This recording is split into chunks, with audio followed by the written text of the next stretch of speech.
Carbohydrates versus fats, protein, and postprandial control. A focus on diabetes and pregnancy is the topic of our discussion today.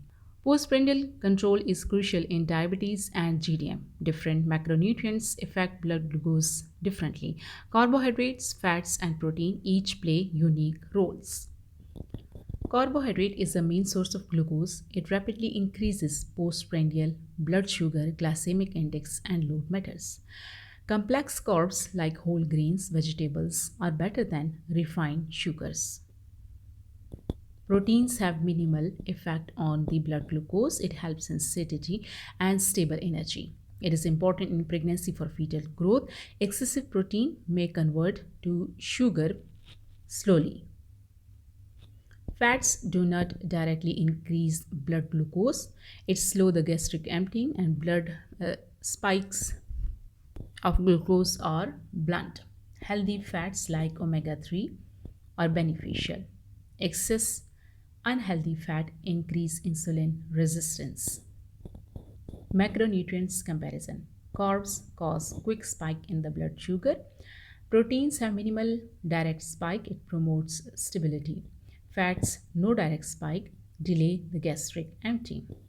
So the main aim in diabetes is strict control of postprandial glucose. Carbs should be controlled and spread across the meals.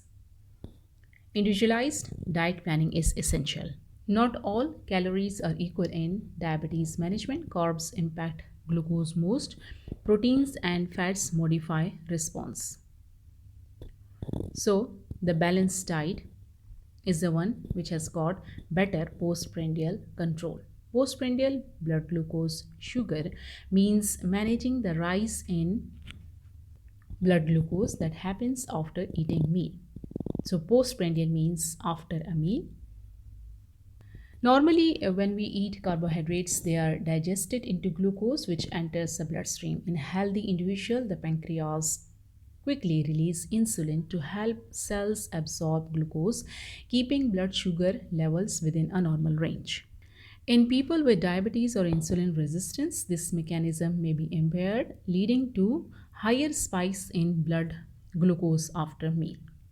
What is the importance of postprandial hyperglycemia? Postprandial hyperglycemia, that is high blood sugar after meal, is linked to increased risk of complications like heart disease, vascular damage, and poor overall diabetes control.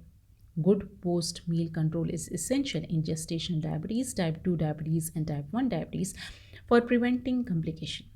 What is the importance of postprandial hyperglycemia? That is what we can see here. Target values in general guidelines. For most of the adult with diabetes, less than 140 mg per deciliter or 7.8 millimole per liter at 2 hours after starting a meal. Some guidelines allow up to 180 mg depending on the patient. So here we have a diagram or flow chart showing how food results in blood glucose and how insulin works in postprandial control. So the meal contain carbohydrates that increases the blood glucose. Pancreas releases insulin, blood sugar return to target range, and in abnormal diabetes pathway, it is like this, like meal contain carbohydrates that causes the increased blood sugar levels. So there is insulin response that either weak or delayed, and that causes prolonged high blood sugar, that is postprandial hyperglycemia.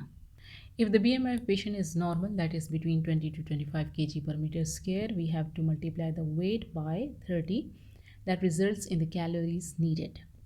If BMI is more than 25 kg per meter square, we have to multiply the weight by 20 to get the calories needed. And if BMI is less than 20 kg per meter square, we multiply the weight by 40 to get the amount of calories needed.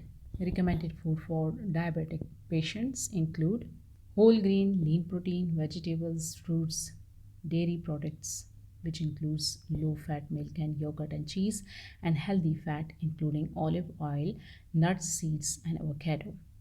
These are the foods to be avoided by diabetic patient, which include the sugary drinks, sweets, candies, refined carbs, fried and high-fat junk food, excessive salt, and packaged foods.